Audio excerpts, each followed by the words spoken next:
আমার ছেলে সংগ্রাম করছে একটা স্বাধীন দেশের জন্য, একটা স্বৈরাচার মুক্ত দেশের জন্য। এই 5 আগস্টের পরে 2টা মার্ডার হয়েছে, 10টা কোপাকুপি হয়েছে, সব দীপুরিয়া লোকেরা। রূপগঞ্জের আনাচে কানাচে যত জায়গায় চাঁদাবাজি হচ্ছে, এর 80% করতেছে দীপুরিয়ার লোক এবং আওয়ামী লীগের লোক।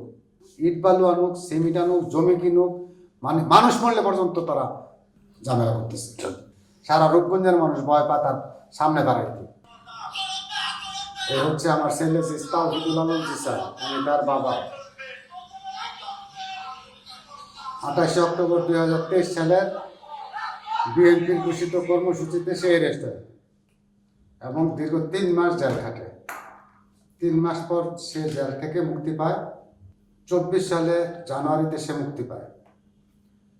এরপরে এর আগে সরকার ঘোষিত বিএনপি ঘোষিত যত আন্দোলন হয়েছে, প্রত্যেকটা আন্দোলনে সে সক্রিয় ভূমিকা রেখেছে। সে ছিল ফুলতা ইউনিয়ন ছাত্রদলের সাংগঠনিক সম্পাদক। আমার পরিবারটা গত প্রায় 35 বছর যাবৎ বিএনপির সাথে জড়িত এবং সরাসরি আমরা বিএনপি রাজনীতি করেছি। আমার ছেলে জানুয়ারি মাসে 2024 সালে জেল থেকে বের হওয়ার পরে কিছুদিন নীরব ছিল।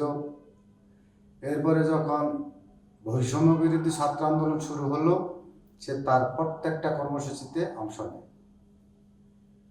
এই কর্মসূচি পালন করে 30 জুলাই রাত্রে যখন বাড়িতে আসে, তখন এই যে মিছিল দেখলেন, মিছিলের সাথে থাকা মেহেদি হাসান মিরাজ এবং তার এক বন্ধু হাসিব একই সাথে আসে। আসার পরে রাস্তা থেকে তারে আনুমানিক রাত 8টায় এই আওয়ামী সন্ত্রাসীরা তাকে হত্যা করে। এই ঘটনার পরে আমি যখন 31 জুলাই রূপগঞ্জ থানায় মামলা করতে যাই, তখন আমার ইচ্ছে মতন আমি মামলাটা করতে পারিনি। আওয়ামী লীগের কথায় আমার এলাকার 2জন ভাড়াটিয়া দিয়ে মামলা করতে হয়েছে। আমার এলাকার এবং আওয়ামী লীগের যারা এই সাথে জড়িত তাদেরকে আমি আসামি দিতে পারিনি।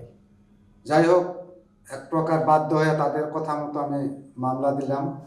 তো আল্লাহর রহমতে 5ই আগস্ট যখন দেশ স্বাধীন হলো, ছাত্র জনতার বিজয় হলো, এরপরে আমরা একটা সিদ্ধান্ত নিলাম যারা এর সাথে জড়িত ছিল তাদের সবার বিরুদ্ধে আমরা মামলা করব। এই সিদ্ধান্তের পরে ওই সেপ্টেম্বরের 3 তারিখে নারায়ণগঞ্জে আমি একটা মামলা করি কোর্টে।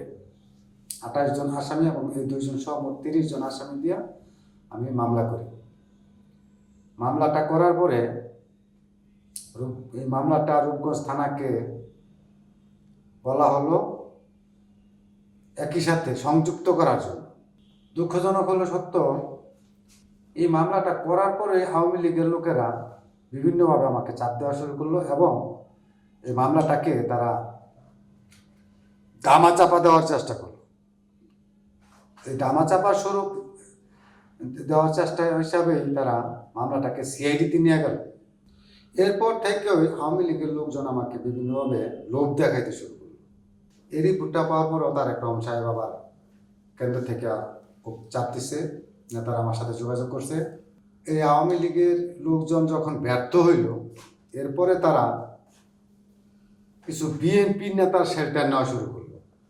বিএনপির নেতার শেল্টার নেওয়া শুরু করলো এবং বিএনপির কিছু নেতারা আমাকে বললো, ভাই আপনি মামলাটা উদ্ধ করেন অথবা কিছু লোকের নাম বাদ দেন। আমি বললাম বাদ দেওয়ার সুযোগ নেই, বাদ দেওয়ার জন্য এই মামলা হত্যা মামলার আসামি থেকে বাদ দেওয়ার জন্য আমি বললাম এটা তো সুযোগ নেই। হত্যা মামলা আমি করছি, যদি তদন্তে প্রমাণ হয় যে সে নির্দোষ, সে বাদ করবে। তখন তারা বললো যে আপনার কিছু সমস্যা হতে পারে। কীরকম? এরা 2টা অফার দিল যে আপনি যদি বাদ দেন আপনার সুবিধা হবে, আর যদি না দেন, বাদ না করেন, আসামি কিছু বাদ না দেন, তাহলে আপনার কিছু সমস্যা হতে পারে। তারপরে আবার আমার বিরুদ্ধে মামলা দিচ্ছে, মামলা হয়েছে, আমার বিরুদ্ধে হামলা হয়েছে, আমার বাড়িঘর ভাঙচুর করছে, আমার ভাতিজারে কোবাইছে, এই যে আমার খালাতো ভাইয়েরও মারছে, এই যে আমার বাড়িঘর ভাঙচুর করছে, হ্যাঁ, লুটতরাজ করছে। এগুলি বিএনপির শেল্টারে এই আসামিরা নিজে থাকিয়া এই ঘটনাগুলি ঘটেছে। এরপরে যখন দীপু ভূঁইয়ার বললাম, দীপু ভূঁইয়া বললো ঠিক আছে আমি একটা সমাধান করে দিতেছি, আপনারা এটা নিয়ে বাড়াবাড়ি করেন না। উনি আর কোনো সমাধান করে নাই। উনি আমার বিরুদ্ধে আরো গিয়ে 2টা মামলা করা দিছে। এরপরে দীপু ভুইয়া আমার ফোন দিল, ভাই আমি যেন বললাম কয়েকটা লোকের নাম বাদ দেন, আপনি দিলেন না, তো আপনি যদি নাম বাদ না দেন, এতদিন তো যাওয়া হয়েছে, এখন আপনার ছেলের যে বৈষম্য বিরোধী আন্দোলনে নাম উঠছে, জুলাই স্মৃতি ফাউন্ডেশন আপনার ছেলের নাম উঠছে, শহীদের তালিকা উঠছে, এই তালিকার থেকে আপনার ছেলের নাম কাটা যাবে যদি আপনি এই হত্যা মামলার আসামি বাদ না করেন। তাতে আমার কি আসে যায়, আপনার 30 লক্ষ টাকা মার যাবে, সারা জীবন যে কি পান কি কয়ে ভাতা পাইবেন সেই ভাতা মার যাবে, আমাকে দুনিয়া সব বাদ যাবে, আমি আপোষ করব না। আমি সরকার তদন্ত করবে, তদন্ত করে যদি বাদ দেয়, সবাইরে বাদ দিল আমার কোনো আপত্তি নেই, কিন্তু আপনার কথায় আমি কোনো নাম বাদ দিব না। এই দীপু ভুইয়া খেপে গেল। দীপু ভুইয়া খেপা আমার বিরুদ্ধে এরপরে আরো 2টা মামলা দিল। গত শনিবার দিন 2টা বাজে আমার বাইক মেলে ঢুকা অবস্থায় এখান থেকে দীপু ভুইয়ার লোকেরা অপহরণ করে নিয়ে যায়, এই টাকা সহ মোটরসাইকেল সহ মারতে মারতে নিয়ে যায়, এবং ওই জায়গায় নিয়ে প্রচুর তাদের মারধর করে। এই খবর পাইয়া যখন আমি 999 ফোন দেই এবং কিছু সাংবাদিকরা জানাই, আমি 999 ফোন দেওয়ার পরে 999 ফোন দিচ্ছে গাউসিয়া পুলিশ ফাঁড়িতে। পুলিশ ফাঁড়িতে ফোন দেওয়ার পরে দীপু ভুইয়া জানছে যেটা খুব বড় হয়ে গেছে, তারে রাত্র 8টায় 2টায় নিয়ে রাত্র 8টায় তারে ছাড়ছে। পরে তার টাকা পয়সা রেখে দিচ্ছে, তারে মারধর করছে, 8টা বাজে ছাড়ার পরে সে বাড়িতে গেছে। আমার এই কাহিনীটা, আমার এই ঘটনাটা দেশনায়ক তারেক রহমান সহ বিএনপির সকল নেতা কর্মীরা জানুক, সুষ্ঠু তদন্ত করুক, কে অপরাধী, আমার ভাইকে কেন তারা নিয়ে আসলো, আর আমার ছেলের হত্যার সাথে যারা জড়িত এবং এই হত্যাকারীদের যারা বাঁচানোর চেষ্টা করতেছে, বিশেষ করে মোস্তাফিজুর রহমান ভুইয়া দীপু, বাংলাদেশ জাতীয়তাবাদী দল বিএনপির কেন্দ্রীয় কমিটির নির্বাহী সদস্য, ওনার মতো একটা লোক কেন এই কাজ করলো, এই জিনিসটা তদন্ত করার জন্য আমি বিশেষভাবে অনুরোধ করব। এই দীপু ভুইয়া এই 5 আগস্টের পরে এই রূপগঞ্জে গত 15 বছর স্বৈরাচার সরকারের মন্ত্রী গাজী থাকতে যে অত্যাচার নির্যাতন হয়েছে, এর তো বেশি নির্যাতন হইতেছে বিএনপি নেতারা, বিশেষ করে দীপু ভুইয়ার বাইরে যারা। এমন কোনো মিল ফ্যাক্টরি নাই যে এখানে এসেছে তার লোকজন চাঁদাবাজি করতেছে না। এই 5 আগস্টের পরে 2টা মার্ডার হয়েছে, 10টা কোপাকুপি হয়েছে, সব দীপু ভুইয়ার লোকেরা। এই যে একটা নৈরাজ্য দীপু ভুইয়া করতেছে সারা রূপগঞ্জে, এইটা দেখার জন্য, এটা তদন্তের জন্য আমি বিনীতভাবে অনুরোধ করব দেশনায়ক তারেক রহমান সাহেব, বাংলাদেশে যারা রাজনীতিতে ওনার রাজনীতি বা বিএনপি রাজনীতি করে তাদের মাধ্যমে একটা সুষ্ঠু তদন্ত করে দীপু ভুইয়ার বিরুদ্ধে একটা ব্যবস্থা নেবে। আর যদি আমি মিথ্যা বলি তাহলে আমার বিরুদ্ধে ব্যবস্থা নেওয়া হবে। আমি কনফিডেন্সলি বলতে পারি, রূপগঞ্জের আনাচে কানাচে যত জায়গায় চাঁদাবাজি হচ্ছে এর 80% করতেছে দীপু ভুইয়ার লোক এবং আওয়ামী লীগের লোক। আর সরাসরি আওয়ামী লীগের লোক বেশ কিছু লোক দীপু ভুইয়ার সাথে আছে, আমার কাছে ফুটেজ আছে, আমি আজকে এটা ব্যানারে দিছি, এই দীপু ভুইয়ার সাথে যুক্ত। ইভেন তার ভাই চাস্তো ভাই আরিফ ভুইয়া বলতে ইউনিয়ন বর্তমান চেয়ারম্যান, তার সহায়তায় এখন পর্যন্ত রানিং চেয়ারম্যান আছে, কোনো চেয়ারম্যান নেই, সব পলাতক। আওয়ামী লীগের গোলাম গাজী দস্তগীরের বিশ্বস্ত লোক এই আরিফ ভুইয়া বর্তমান চেয়ারম্যান, দীপু ভুইয়া সেন্টারে এখন চেয়ারম্যান করতেছে, কেউ তার কিছু বলতে পারে না।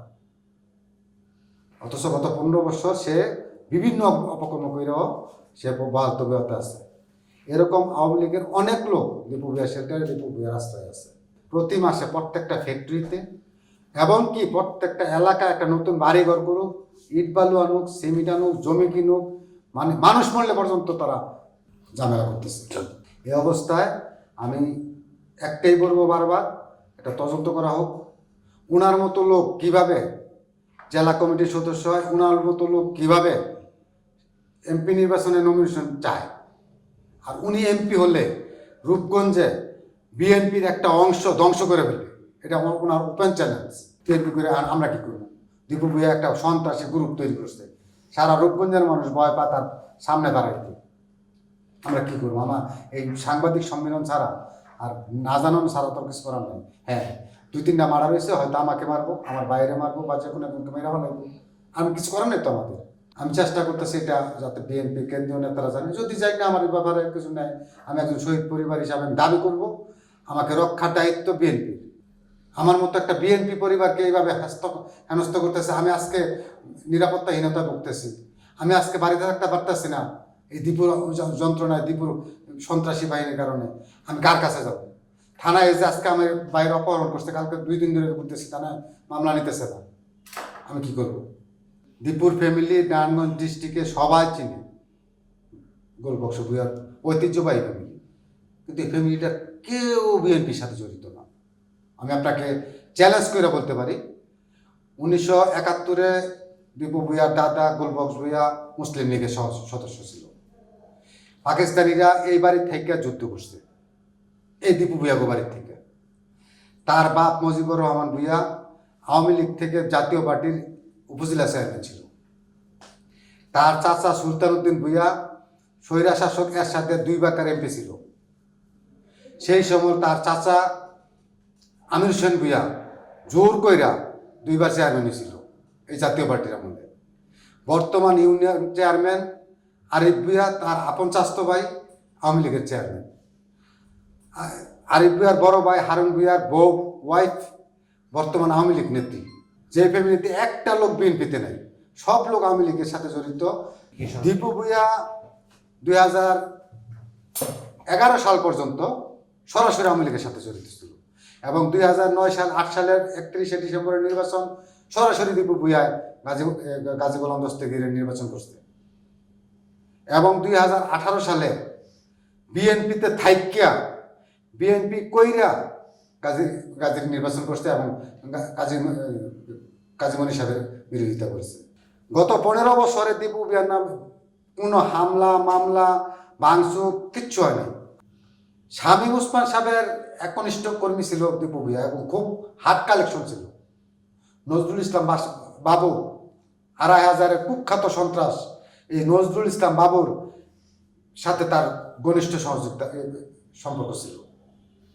তো তাকে কেন, তার বিরুদ্ধে কেন ঝামেলা হবে?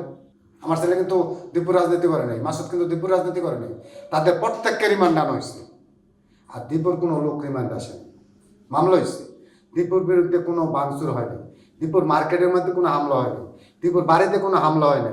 একটা নাটক সে করছিল, একটা বাড়ি ভাঙচুর করা কেন্দ্রে জানানোর জন্য যে আমার বাড়ি ঘর ভাঙছে, কিচ্ছু না। আমার ছেলে শহীদ হয়েছে, আমার ছেলে ছাত্রদলের সাথে সংযুক্ত ছিল। আমার জীবনে চাওয়া পাওয়ার কিছু নাই, যা ছিল সব শেষ। আমি আর কিছু চাই না, দল এবং দেশ এবং নেতার কাছে আমার কোনো চাওয়া পাওয়া নাই। আমার ছেলে সংগ্রাম করছে স্বাধীন দেশের জন্য, একটা স্বৈরাচার মুক্ত দেশের জন্য। আমার ছেলের আশা আকাঙ্ক্ষা পূরণ করার জন্য আমি দেশটা তারেক রহমানের কাছে একটাই আবেদন করব, উনি যেন রূপগঞ্জে একটা সুষ্ঠু তদন্তের মাধ্যমে একটা ভালো লোকের নমিনেশন দেয়। রূপগঞ্জে যেন কোনো সন্ত্রাস, কোনো চাঁদাবাজ, কোনো দুর্নীতিবাজ বিএনপির নাম ভাঙিয়ে বিএনপির থেকে সুযোগ সুবিধা না পায়, এটার জন্য আমি বারবার অনুরোধ করব দেশনায়ক তারেক রহমান সাহেবের কাছে। উনি যেন একটা সুষ্ঠু তদন্ত করে রূপগঞ্জে যত সন্ত্রাস চাঁদাবাজ যারা পালতেছে, যারা আওয়ামী লীগকে সহযোগিতা করতেছে, এদের বিরুদ্ধে একটা ব্যবস্থা নেয়।